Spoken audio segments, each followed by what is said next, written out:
And if there is any member here who has had constituents affected by the moratorium, because we have many here who have been affected by the spill, but if there has been anyone who's been affected by the moratorium, it is my constituents.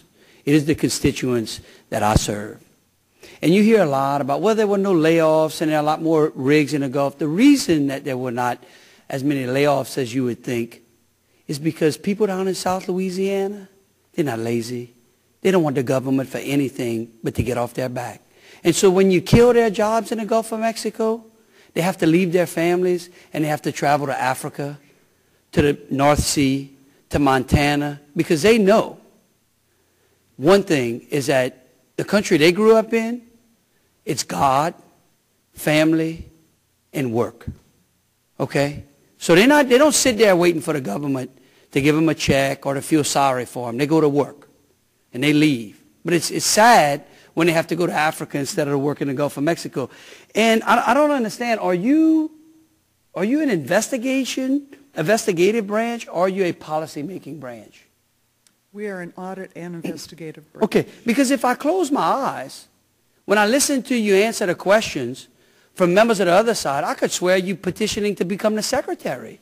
Because your answers are all about policy. They're not about investigation. We had a gentleman ask you whether or not you felt that the safety standards on that the private industry was implementing were enough. That's not your scope.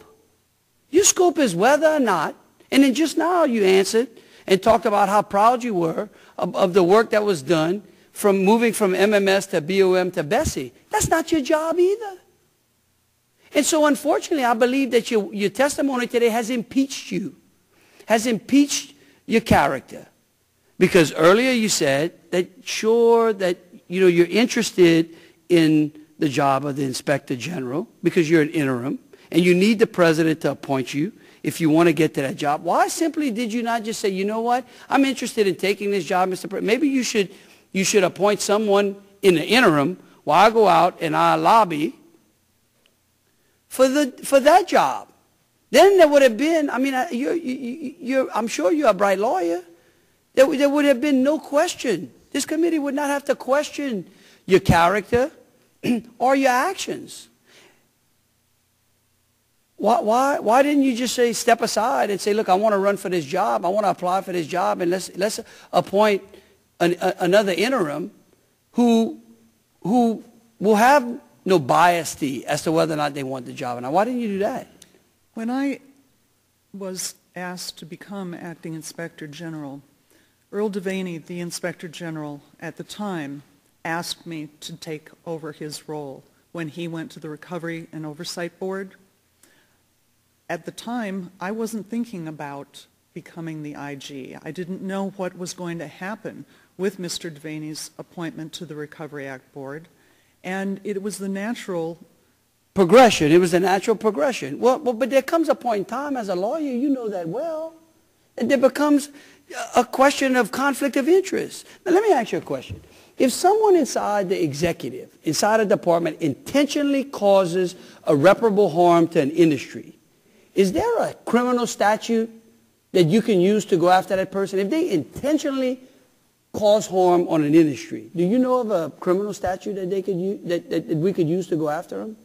I don't know if there's a criminal statute for that. Do you think we should have one? An intentional harm by itself may be a criminal violation.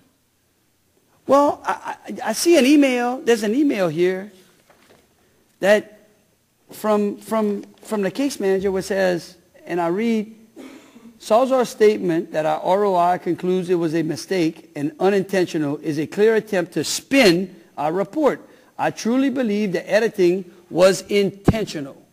Now, this isn't about a pause, no.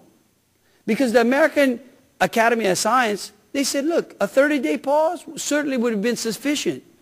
A 6-month one, they did not stand by.